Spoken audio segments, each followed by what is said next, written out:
Winning awards is nothing new for this next award winner. Her name is Rhonda Rees. Now she can add the 2014 Irwin for Publicist of the Year to her collection. And she's got a great new client herself. Why? Very simple. She's written a very helpful book, yes, her own, Profit and Prosper with Public Relations. Insider Secrets to Make You a Success. With over 30 years experience as a creative PR exec, she kicked off her down-to-earth guide at the 2014 LA Times Festival of Books at USC and at the BEA in New York, and then headed to Europe for some global public relations. Recently, she scored a major coup for her book with an interview in Southern California on NBC television, Channel 4. It's quite a story how it came about. Perhaps she can tell us a bit about it now. You're on the BPS Candid Camera Run right now. Thank you.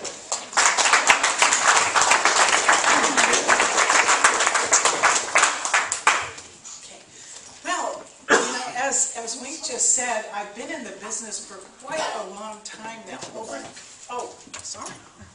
Over 3 decades, and I've seen a lot of changes and things, and I thought I would begin by reading some of the intro from my book, so see if any of you can reminisce and remember what things were like. It was a long, hot summer back in that pivotal year of 1981 when I nearly wore my feet out looking for a job. Ronald Reagan was inaugurated president. Prince Charles married Lady Diana Spencer.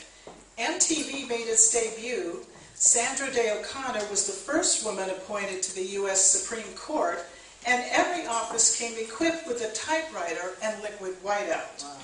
There were no fax machines, voicemail, cell phones, internet, laptops, email, zip files, or blogs, and personal computers were just beginning to make the scene. If you wanted to leave a message, you had to dial a telephone and speak to a live person or reach an answering service. In the world of public relations, press releases were sent out with a postage stamp, otherwise known as snail mail. To make a backup copy, it wasn't too uncommon to use genuine carbon paper, you know, that messy blue stuff. For those of you who are old enough to remember, the original CC at the bottom of a letter stood for carbon copy. So, naturally I was thrilled when all my hard work and interviewing were over and I landed my first job in the business. Well, that was then, and this is now. So I really am very appreciative of this award, and I wrote down a speech, but because I think I have 3 minutes with about a minute left. You got about another minute. Another minute. My speech is 6 minutes, so I've been cutting it and cutting it and cutting it. So what I'll do is I'll just tell you the highlights for 2014. I entered the book in a few contests and became a finalist in 3 of them. And I was at the LA Times Festival of Books on the USC campus and got in a little video there. Flew to New York and bumped into Irwin. We had a booth for the books.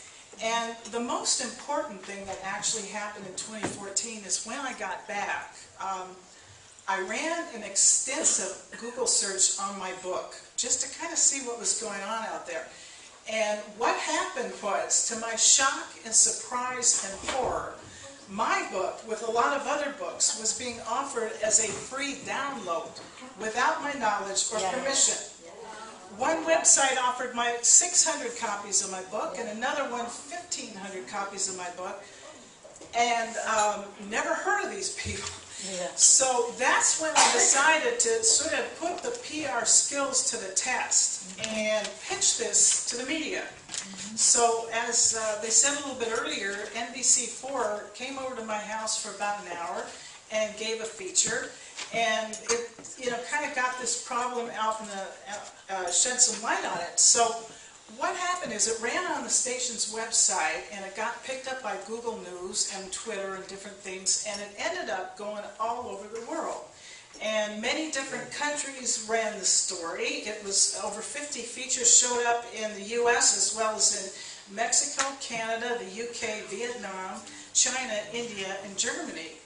And a counterfeit report online publication ran something, and so did a piracy trace thing. The upshot of this is that somebody from the U.S. Chamber of Commerce put it on their website, and I've talked to them, and they're kind of interested in sort of teaming up to see what we can do about this. And so I really urge everybody here to run Google searches just to make sure that nothing funny is going on. Yeah. My book was copyrighted, trademarked, and registered, but it still didn't stop this kind of thing from happening. Oh, I've got 30 seconds. The rest of where I put it. So basically, I had a little bit more to say, but if anybody wants to speak to me afterwards, but I really, really, really do appreciate this award in 2014, and maybe I won't have to use the whiteout anymore.